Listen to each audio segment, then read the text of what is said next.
ஆட்டநாயகன் விருதை வென்ற பின் ரகசியத்தை உடைத்த வருண் சக்கரவர்த்தி. இந்தியா ஆஸ்திரேலியா செமி பைனல் எப்போது? வரலாறு படைத்த விராட் கோலி. விருதை வென்ற பின் ரகசியத்தை உடைத்த வருண் சக்கரவர்த்தி. இந்தியா மற்றும் நியூசிலாந்து அணிகளுக்கு இடையேயான சாம்பியன்ஸ் டிராபி போட்டியில் 5 விக்கெட் வீழ்த்திய வருண் சக்கரவர்த்தி ஆட்டநாயகன் விருதை வென்றார். இந்த போட்டியில் அவரே இந்திய அணியின் வெற்றிக்கு முக்கிய காரணமாகவும் இருந்தார். இதுவே அவரது முதல் சாம்பியன்ஸ் டிராபி போட்டி என்பதும் குறிப்பிடத்தக்கது. இதுவரை T20 போட்டிகளில் அதிக விக்கெட்களை வீழ்த்தி வந்த வருண் சக்கரவர்த்தி தற்போது ஒருநாள் அணியில் இடம்பெற்று தனது 2வது சர்வதேச ஒருநாள் போட்டியில் தனது முதல் சாம்பியன்ஸ் டிராபி போட்டியில் 5 விக்கெட்களை வீழ்த்தியிருக்கிறார். இந்த போட்டிக்கு முந்தைய தினம் இரவு அணி நிர்வாகத்திடம் இருந்து வந்த மெசேஜ் பற்றியும் கூறினார். இது பற்றி வருண் சக்கரவர்த்தி போட்டி முடிந்தவுடன் ஆட்டநாயகன் விருதை வாங்கிய பின் பேசினார். முதலில் எனக்கு பதற்றமாக இருந்தது. நான் இந்திய அணிக்காக ஒருநாள் போட்டிகளில் அதிக முறை ஆடியது இல்லை. ஆட்டம் செல்ல நான் சற்று நிதானமடைந்தேன். விராட் கோலி, ரோஹித் சர்மா, ஸ்ரேயாஸ் ஐயர் மற்றும் ஹர்திக் பாண்டியா அவ்வப்போது என்னுடன் பேசினர். அது எனக்கு உதவியது. எனக்கு நேற்று இரவுதான் நான் விளையாடுகிறேன் என்பது தெரியும். அப்போதுதான் எனக்கு மெசேஜ் வந்தது. நான் நாட்டுக்காக விளையாடுவேன் என்று முன்பே எதிர்பார்த்துக் கொண்டிருந்தேன்.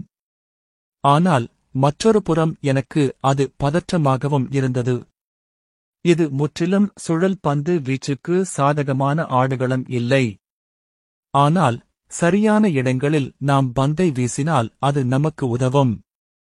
குல்தீப் யாதவ், ரவீந்திர ஜடேஜா மற்றும் அக்சர் பந்து வீசிய விதமும் வேக பந்து வீச்சாளர்கள் பந்து வீசியதும் சிறப்பாக இருந்தது. இது ஒட்டுமொத்த அணியின் முயற்சிக்கும் கிடைத்த வெற்றிதான் என்றார் வருண் சக்கரவர்த்தி. அவர் இந்த போட்டியில் 10 ஓவர்களில் 42 ரன்கள் விட்டுக் கொடுத்து 5 விக்கெட்களை வீழ்த்தியிருந்தார். இந்திய அணி முதலில் பேட்டிங் செய்து 249 ரன்கள் எடுத்த நிலையில் அடுத்து ஆடிய நியூசிலாந்து அணி 205 ரன்களுக்கு ஆட்டமிழந்தது. இந்திய அணி 44 ரன்கள் வித்தியாசத்தில் வெற்றி பெற்றது. இந்தியா ஆஸ்திரேலியா செமி பைனல் எப்போது? 2025 சாம்பியன்ஸ் டிராபி தொடரின் அரையிறுதியில் எந்தெந்த அணிகள் விளையாடுகின்றன என்பது முடிவாகி இருக்கிறது. இதுவரை நடந்த 2 குழு பிரிவுகளின் முதல் சுற்று போட்டிகள் முடிவுக்கு வந்துள்ளன. அதில் குரூப் பி பிரிவில் தென்னாப்பிரிக்கா மற்றும் ஆஸ்திரேலியா முதல் 2 இடங்களை பிடித்து அரையிறுதிக்கு முன்னேறியிருந்தன. குரூப் ஏ பிரிவில் கடைசி போட்டியாக இந்தியா மற்றும் நியூசிலாந்து அணிகளுக்கு இடையேயான போட்டி நடைபெற்றது. அதில் இந்தியா வெற்றி பெற்றதை அடுத்து குரூப் ஏ பிரிவில் இந்தியா முதல் இடத்தையும் நியூசிலாந்து 2வது இடத்தையும் பிடித்து அரையிறுதி வாய்ப்பை உறுதி செய்தன. தற்போது முதல் அரையிறுதி போட்டி மார்ச் 4 அன்று துபாயில் நடைபெறவுள்ளது. இந்த போட்டியில் இந்தியா மற்றும் ஆஸ்திரேலியா அணிகள் விளையாட உள்ளன. இந்த போட்டி இந்திய நேரப்படி 2:30 மணிக்கு துவங்க உள்ளது. மார்ச் 5 அன்று பாகிஸ்தானில் உள்ள லாகூரில் 2வது அரையிறுதிப் போட்டி நடைபெறவுள்ளது. அதில் தென்னாப்பிரிக்கா மற்றும் நியூசிலாந்து அணிகள் மோத உள்ளன. இந்த 2 போட்டிகளிலும் வெற்றி பெறும் அணிகள் இறுதிப் போட்டிக்கு முன்னேறும். மார்ச் 9 அன்று 2025 சாம்பியன்ஸ் டிராபி தொடரின் இறுதிப் போட்டி நடைபெறவுள்ளது. தற்போது முதல் அரையிறுதிப் போட்டி மார்ச் 4 அன்று துபாயில் நடைபெறவுள்ளது. இந்த போட்டியில் இந்தியா மற்றும் ஆஸ்திரேலியா அணிகள் விளையாட உள்ளன. இந்த போட்டி இந்திய நேரப்படி 2:30 மணிக்கு துவங்க உள்ளது. மார்ச் 5 அன்று பாகிஸ்தானில் உள்ள லாகூரில் 2வது அரையிறுதிப் போட்டி நடைபெறவுள்ளது. அதில் தென்னாப்பிரிக்கா மற்றும் நியூசிலாந்து அணிகள் மோத உள்ளன. இந்த 2 போட்டிகளிலும் வெற்றி பெறும் அணிகள் இறுதிப் போட்டிக்கு முன்னேறும். மார்ச் 9 அன்று 2025 சாம்பியன்ஸ் டிராபி தொடரின் இறுதிப் போட்டி நடைபெற உள்ளது. அரையிறுதியில் இந்திய அணி ஆஸ்திரேலியாவை சந்திப்பது நல்லதா, தென்னாப்பிரிக்காவை சந்திப்பது நல்லதா என்ற விவாதம் சில நாட்களாக நடந்து வந்தது குறிப்பிடத்தக்கது. ஆனால் தற்போது இந்திய அணி குரூப் ஏ பிரிவில் அனைத்து போட்டிகளிலும் வென்று முதல் இடத்தை பிடித்து இருப்பதால் ஆஸ்திரேலியாவை சந்திப்பது உறுதியாகி இருக்கிறது.